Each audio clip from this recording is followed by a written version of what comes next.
жанның күйзелетін дүниесі бар. Нағыз қазақ қазақ емес, нағыз қазақ домбыра деп атайды. Бірақ ол құндылықтан біз қатты алыстап кеттік. Себебі 25-30 мың теңгеге бір сапалы домбыра болмайды. Мойны, яғни жай майыса бастайды. Сапалы шеберханалардан алыңыздар.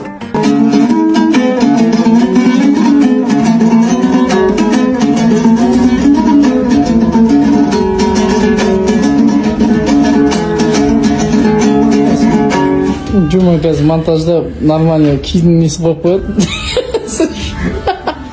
Азғара тартып алған сияқты болады сол кидің. Қалай екен Жума, жақсы ма? Әдемі болса мен түсіндірейін бұл домбыра туралы. Ассалаумағалейкум ардақты ағайын. Бүгін біз рухани құндылықтарды қайтадан жаңғырту мақсатында қазақ қоғамына өте жақын бір аспаптардың түрі. Нағыз қазақ қазақ емес, нағыз қазақ домбыра деп атайды.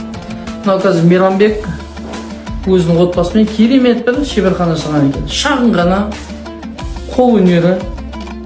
Соның арқасында өзінің отбасын бағып отыр және сіз бен біз сияқты қазақ қоғамын қайтадан бір оянуға, тірілуге бір шақыруда.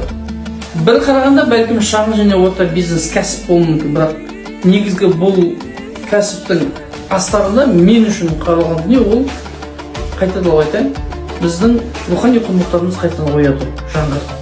Қазақ деген кім дегенді еске түсіру үшін осындай бір бизнестердің дамығанын мен өзім екі қолыммен көтеріп қуанар едім. Және әрқайсыңыз егер мүмкіндік болса, осы форматтағы бизнес түрлерін дамытсаңыздар, біздің тарихта қалып қойған ескі құндылықтарымыз қайтадан жаңғыртуға өз үлестеріңізді қосқан боласыздар.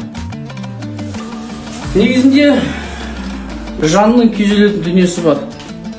Кезінде естеріңізде болса, әрбір үйде қара шаңырақ дейміз ғой, міндетті түрде киізден бізде палас деп айтады, немесе кілем дейді. Сол жерге бір бұрышында домбыра іліп тұратын еді. Бірақ ол құндылықтан біз қатты алыстап кеттік. Сол дүниені жаңғырту мақсатында, егер үйінде сенде конкретно домбыра жоқ болса, хотя осындай шағын бір домбыраны алып, өзінің бір осы біздің мәдениетімізді, құндылығымызды қайтадан бір оятуға бір үлесінде қосып, пассивті үлес. Ал егер шынымен де өзінің балаң Асан Қайғы, Құрманғазы Сағырбайұлы сияқты біздің ата-бабаларымыздың өнерін қайтадан үйретем, жаңғыртам. Кейбір дүниені ауызбен жете салмаған кезде домбырамен, термемен айтып жетсе дейтін болсаңыздар, сапалы домбыраны алып, балаларыңызға беріп, оны үйретіңіздер. Енді біздің тағы да бір көңіл бөлетін дүниеміз, қазір ақылдасып жатырмық мейрамбайлармен. Шынымен де домбыра әртүрлі болады.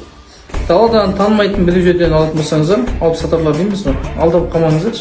Себебі 25-30 мың теңгеге бір сапалы домбыра болмайды. Кем дегенде 35-45 мың теңгенің жобасынан басталады.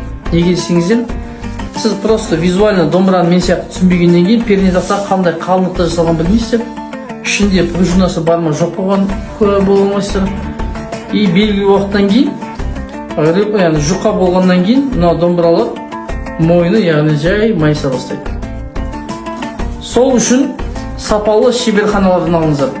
Македен аласыздар ма, басқа біреуден аласыздар, бірақ міндетті түрде өзінің жеке шеберханасы бар адамдардан алуыңызды насихаттаймын. Осы жердегі бағалар, мысалы 40 мың теңгеден басталады. Дәл сондай домбыраны сіздер 65-70 мың теңгеден барахолкіден аласыздар. Ал супер, мега, пупер инстаграмдардан сіз оны бәлкім 100 мың теңгеден аласыздар. Сол үшін мына инстаграмды тағы да бір жай сатып қойыңыздар.